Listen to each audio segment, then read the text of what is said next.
Local productions seen on Delta College Public Media are made possible with support from viewers like you.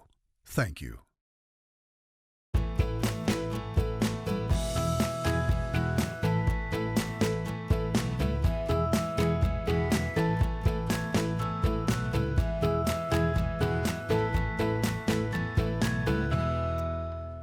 Well, good evening, everyone. I'm Mike Redford, and this is the follow-up. Coming up on tonight's show, it's National School Choice Week, so we are dedicating the entire show to education, focusing on the multitude of options parents now have when deciding where to send their kids to school or homeschool, for that matter.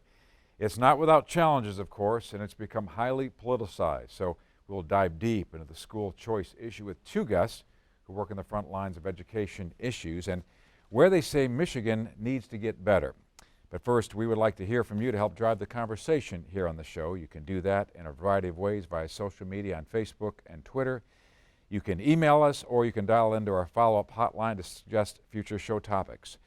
And if you'd like to see any of our past shows, just log on to deltapublicmedia.org.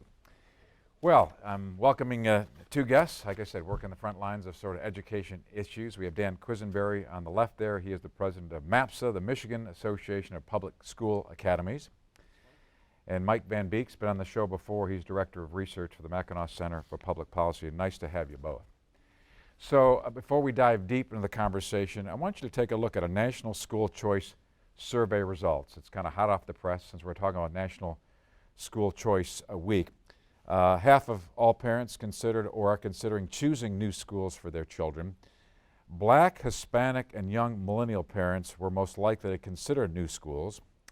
And then lastly, parents considered a wide variety of education options for their children. So when you see the outcomes of that survey, what sort of jumps out at you? And Dan, I'll let you start. It's what we've known for a long time, and sometimes policymakers in places like Lansing are still trying to hear that from the public, but it doesn't take long to learn what those numbers mean in real life. And when you're talking to parents and it's year after year, you see surveys and stats like that. Yeah, and I think it's even increased in recent years. The experience that we had with schools during the pandemic, more parents realized that the school that they were sending their kids to might not be the best fit for them, and so they're looking for more options. And that's a good point. Since the pandemic, since the lockdown, we've seen this sort of huge gap in education. A lot of kids in sort of urban districts that didn't have the tools that they needed to kind of stay up when they did some of the online. So what are you guys seeing? Are you seeing that these parents are saying, okay, we need to look elsewhere? The first time in my life, I'm not going to go to my normal neighborhood public school. Not that that's bad necessarily, but in some districts, some are better than others. So you're seeing some of that? Yeah, we saw during the as a result of the pandemic, what happened that was different, school came right into your house. So if you're a mom or dad and you thought you were okay with the school, you might have seen, well, hey, I feel sorry for that teacher, but I don't like what I'm seeing, so I'm going to start looking for some options. And it opened the eyes of a lot of people that were content with the school that they had their kids at, that maybe learned they weren't satisfied. Yeah, and you can see that in the data too. Mm-hmm. You know, more parents have been choosing private schools in the last couple of years, and that rate has actually increased. So it's not just a single year COVID-related hump there. It's really looks like it's sustained growth, and all sorts of other public school options like charter schools or schools of choice program that we have here in Michigan. Right, so let's go down the multiple of choices, because school choice is not one size fits all, and I think that's important to go over a few of these. Multitude of choices, more and more parents are choosing to send their kids to schools other than the neighborhood school down the street. So you represent charter schools, so why don't you define that? Yeah, a charter public school is a public school in every sense of that word from a legal standpoint, but it's the opportunity to create a brand new public school. So they can be large or small and do a variety of different things. There's 300 of them in Michigan, 150,000 kids statewide, but in places like Detroit, half the kids that are residents of the city of Detroit attend a charter public school. So how does that work from a funding standpoint? You do get some funding through the tax base, right? Yeah, absolutely. Yeah. When Proposal A passed back in 1993, it aggregated a lot of school funding dependent on the sales tax, and then it follows the child. So Michigan has a per pupil foundation grant that the state sets every year that follows the child, which allows parents to say, you know what, I want my kid to enroll here, and those dollars follow them. Now it starts to whittle away over time through policy and Michigan budgets, but that's still the lion's share of funding for public education. So Mike, what does sort of your research say? Is it like 25% of kids are deciding to go elsewhere, or the parents are deciding where they need to go? Yeah, it's about 1 in 4 public school students right now who are enrolled are in a public school other than the one that they're assigned based on where they live. And that's quite remarkable. If you think back to 1993 and Proposal A, and when charter schools, that law was created in '94, and schools of choice, that program was created in '94. Since then, the growth has just gone one direction, and it's upward. And more parents choose these options. And you know, it's them trying to find the best educational opportunity for their kids.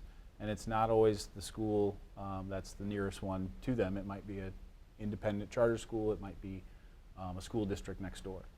The beauty of that, I get excited about this stuff, Mike. Absolutely, that's why you're here. So families, we're talking like families would make one decision for their children. That's not always the case. Right. The beauty is you can stay and live in one house, send one child to the local traditional district where you live geographically, and choose 2 or 3 other schools for the other 2 or 3 kids that you have.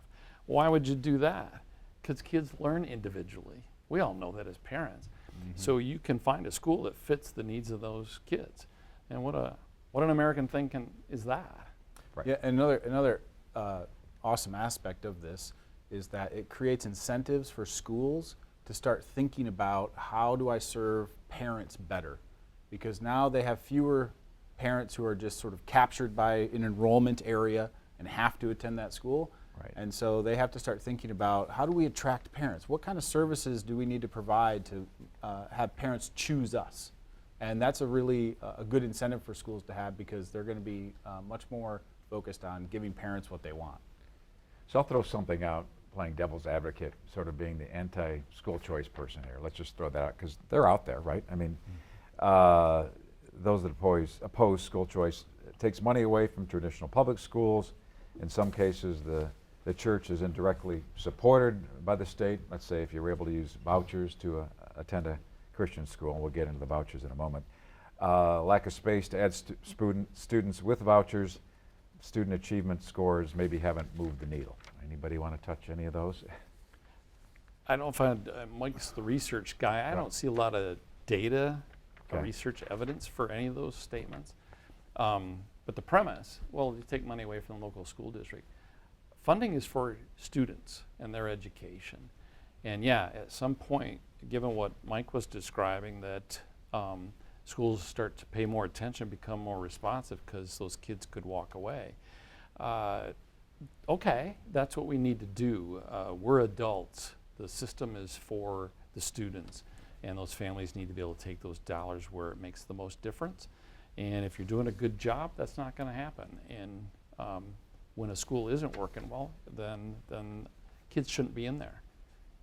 There are other states around the country that are moving in this direction of school choice. Yeah. I think about Arizona, which I think has sort of been the flagship for school choice. Former governor, I think it's Ducey, who couldn't run for re-election because he served 2 terms, but prior to him leaving office, he locked in this school choice initiative.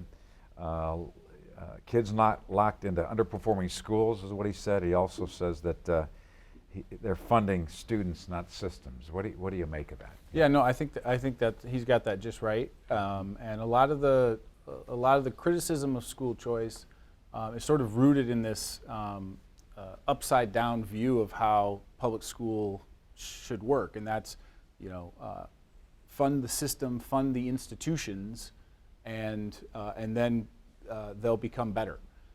And really, we've tried that for a very long time. And it hasn't worked very well. And school choice is a way to create incentives for the schools to improve, and to give parents now an option over what kind of services that they want. And so it's a win-win for taxpayers, for students, and for families. And it's an important thing to watch, Mike, for your viewers. School Choice Week this week. Then the governor's going to have her State of the State, and then we're going to see a budget being introduced. And what Mike is talking about is very important. Without getting into all the weeds that we do in Lansing, how much of the money for public education goes into the per pupil foundation grant versus the laundry list of categoricals? They're line items that tend to be program, system, and adult focused, where that per pupil amount is what parents get to direct and follows the kid.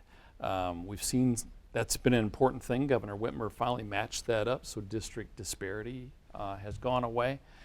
But it'll be important that we still focus and prioritize that per pupil foundation grant. So the governor, as you mentioned, that's a good segue. Tomorrow night, Wednesday night, she's going to give her State of the State address. She'll begin her second term. Last year, she approved record spending on public school education, $9,150 per pupil. Education will certainly be a topic that she addresses a little bit tomorrow night, but certainly in her administration. So, are we getting the bang for the buck on this? Do you feel like the pie needs to be shared a little bit more with some of these other school options, like charter schools, online schools, magnet schools, parochial schools, for that matter? That's what we'll be watching. The governor has had the opportunity to fund schools in a strong way, and like I say, she closed the gap. There'd been a gap in that per pupil amount over a lot of years, so that was important. Will she continue that focus? We'll be watching for that. Will dollars go to programs and system kinds of things, or will we be prioritizing students? We're going to be watching for that. People in Lansing like to throw around the word all kids. Well, does it apply to all kids? Does the funding in that budget apply to everybody? All families, all communities? We'll have to watch for those things too. The other thing I'll be watching for is there's certain types of schools that some policymakers are just certain must cost less. And these are typically online, what we call cyber schools. And they were very important during the pandemic, but there's many policymakers who think that they should get less funding because they don't have sort of a traditional brick and mortar building like a traditional public school. And they've suggested cutting their per pupil grant. And we, Mackinac Center, think that all the students should be worth the same amount from the state taxpayer perspective, and they should get supported with the exact same amount of money. And so that would be a step backwards if we were to defund some of those students based just on the type of school that they think is best for them. Well, now that the Democratic legislature is going to run the show, at least the House and the Senate, first time in, 40 years we've seen, and they've got a Democratic governor. I think they've got 2 votes each in each side, but it looks like they're going to start trying to repeal some things that have already been in place from an education standpoint. I mean, we're talking about 3rd grade reading possibly. Now she's going to promote tutors possibly. I'd like to get into that a little, what you guys know about that, if you have a little inside baseball. And the other thing was that there was this movement, this Let My Kids Learn initiative they'd created. There were a lot of signatures, the hope to get it on the ballot, but that looks like that's going to pull out too. So to talk about that a little bit, what do you think you're facing? Are you facing some additional challenges that may not be able to be in your favor, I guess? Well, you shared early the statistics, the survey results of parents being interested in making choices. The other thing you see in those surveys is parents are asking the very appropriate question. Okay, the last few years have had a negative effect on kids and learning. So what they're asking us in Lansing is, what are you going to do about it? What's the plan? I think they'll have patience with it, but they're going to want to know. There needs to be a plan to go forward. I don't want to go backwards. I don't want to repeal things. I don't want to step back to a decade ago where we were. I want to know what the plan is to get my student back on track and to see learning excel. Frankly, again, Mike's an expert in the research, but we haven't done real well academically in Michigan. And to take a step back, I think parents and taxpayers want to know, you're proposing some money, are we moving kids forward, and what's that plan look like? Yeah, and a lot of what I've heard out of Lansing so far from the new democratically controlled legislature is they want to move things back, turn back the clock, undo some of the reforms that have been done over the last 10 years, really before they could have a chance to have any impact. So the third grade reading law is one of them. There's talk about continuing watering down teacher evaluation standards. Those were really weak before about 2010, and we created much more rigorous teacher evaluation standards, and they've been kind of watered down a little bit. Now they want to do even more of that. So parents want to know what's going on in the school. They want to know how well the teachers are working with the students, and if it looks like we're going down a route where we'll have fewer information and less transparency about what's going on in the schools, and that's not going to serve taxpayers or families well at all. Mike, you asked, I'm sorry, Oh, go ahead. you asked about literacy, and Yes. I talked about academic performance. Well, literacy is a key to that. Kids that can't read can't learn. So it's a key to the rest of their education, and the governor's already, at least it's been leaked, I think probably promoted a little bit, but that's okay. The governor's going to focus on reading and tutoring. We're all interested in seeing what that program looks like, but she's on the right track if that's what she wants to do, and it's a sound program. It seems in contradiction to the discussion we are starting to see in Lansing of repealing the third grade reading law. A lot of controversy around things like retention of students, but if you're going to remove information that goes to parents about where my student is, are they or are they not reading on grade level, you're removing some other things that keep those of us in schools and the adults accountable for getting kids on track. I think we're taking a step backwards. Yeah, the tutoring is an interesting issue. I think we all support, let's have some mentoring, more tutoring, but where do you get that? Where do we get the staffing? Then who's going to pay for that? And is that one size fits all? Do you have some questions about that? Yeah. I mean, those are Yeah. important questions, and we're waiting to see what the details are going to be about the governor's potential plan.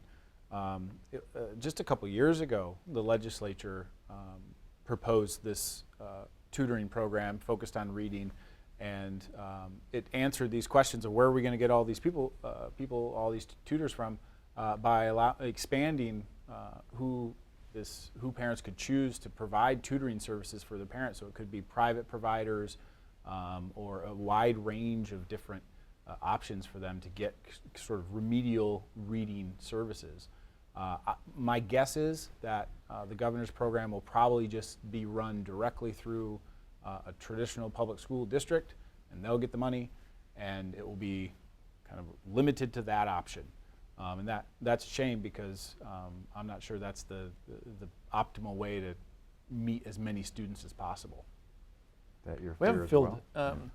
a lot of details in that program that Right. need to be answered, so that's as good of prediction as any, but there's so many things around literacy that need to be done, allowing people, going back to that premise of let's provide funding for something that's important, let's give parents and educators some flexibility to do what they know is best, and if it's not working, they can move and do something different, I think is important. But there's complexity to that. You're talking about staffing issues.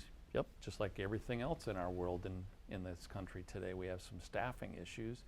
But even knowing how to teach teachers to teach reading, we need to step our game up there. And it's criticism of higher ed, but I think they already understand that. We got to get better at all of this stuff if we want to see our kids excel in Michigan. So what is the governor's plan going to focus on? Any one of these things? We're going to have to wait and see.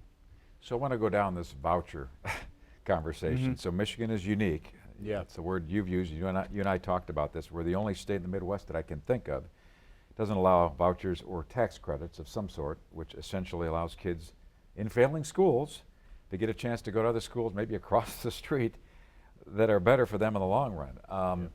So where are we with this? What's holding us back?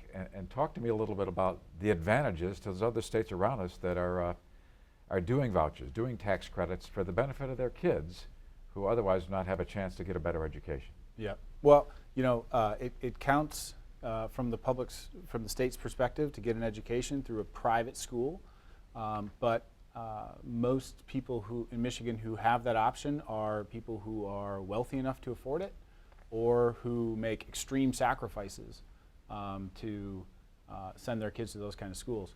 Voucher programs and tuition tax credit programs, they provide financial support for low-income families so that they have that option too.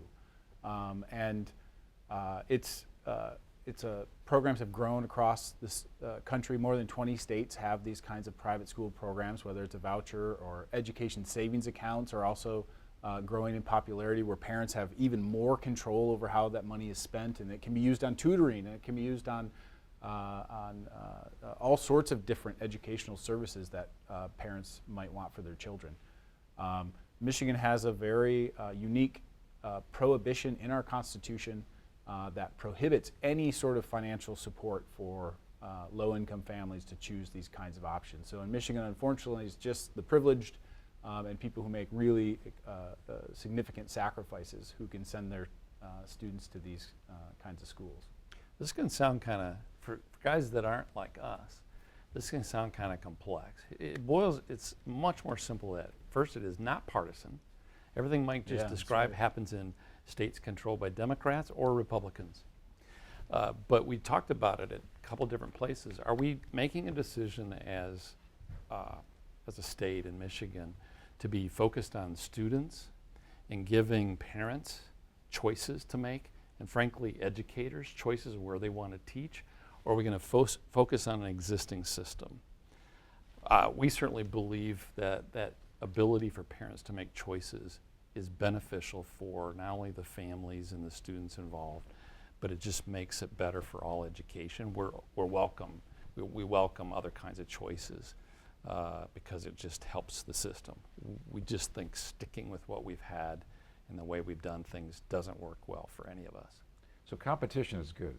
It's good in business. It's good for schools. So if you're in a failing school district and there are incentives for my kids in my district to go elsewhere to have a better education, I've got to step up my game, otherwise you close. So to me, there's an easy answer there. Competition can be good.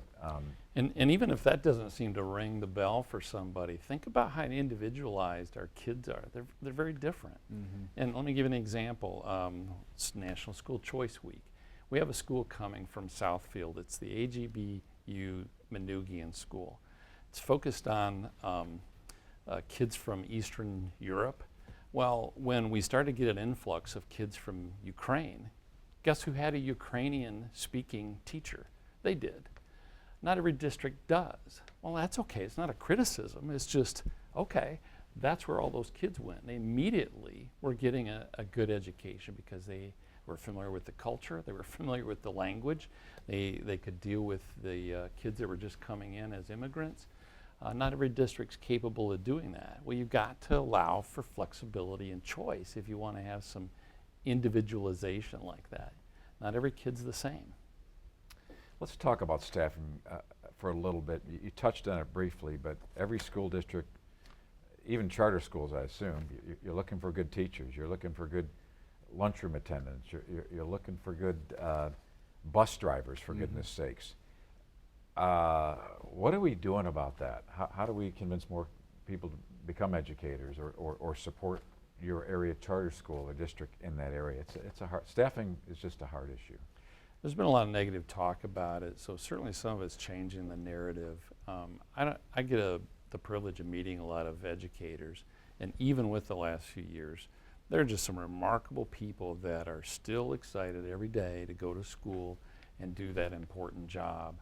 I mean, there isn't too many jobs any of us have where you can show up at the grocery store and somebody says, "Thank you for changing my life because you were my math teacher in 5th grade." So number one, we got to change the way we think about school. Then you actually have to make some changes. It's more than compensating teachers. It is making sure that there's supports, that the culture is sound, good leadership. Dr. Rice, who's the superintendent of the state, talks about grow your own. We've got to think of some different ways to attract talent into schools, and it's not just from graduating from colleges and universities. So my point is there's a lot, it's a complex problem, and it's going to be a variety of ideas that help us address it, but it's a problem. One of the input side of things, of getting more people to become teachers, is creating more paths for them to become certified to be a teacher, because you've got to get a certification to become a teacher. So right now there's restrictions on what programs can qualify to provide official state certification of teachers, and other states have made reforms where they open it up and allow lots of different public institutions to provide that kind of training. And so we should do that too, and open that up and allow more people to get certified, make it easier for them to get certified. The other thing we need to do is, from a compensation standpoint, most teachers are paid, especially in traditional public school, through a union contract. And in that union contract, it says every teacher has to get paid exactly the same amount. The only difference is based on how long they've been working here, right? Right. Well, if you need a really good physics teacher, you only have one salary you can offer them, right? So if schools were flexible enough to be able to offer the hard to staff positions higher salaries, higher starting bonuses, and those sorts of things, they would be able to meet those needs easier. Unfortunately, these union contracts get in the way of all of this stuff. And in some places like charter schools, it makes it easier for them to be more flexible in that way than in a traditional public school. Those choices I was talking about, some of that innovation about kids, it does apply to educators. Right. I just love teaching in this environment where I'm stuck if I'm in a uniform, standardized system, and we just have to allow for some creativity. Well, you got a busy week this week, National School Absolutely. Choice Week. I know you have a lot of activities in Lansing tomorrow. Governor's got her State of the State. I know the Mackinac Center folks will have their folks there, kind of making sure she's being held accountable to your constituents, and at the end of the day, holding her accountable to the parents who need to make important choices to educate their kids. So appreciate you guys coming in. You made a good team. It's an important subject, and we'll do it again. Appreciate it. Appreciate it, Mike. Nice to be here. And that's our show for tonight, but be sure to join us again next Tuesday night at 8 p.m. for the follow-up. Governor Whitmer, as we're talking about, gives her State of the State address this week. We'll have expert analysis on the follow-up right here next week at 8. Thanks for joining us tonight. Have a great night, everyone.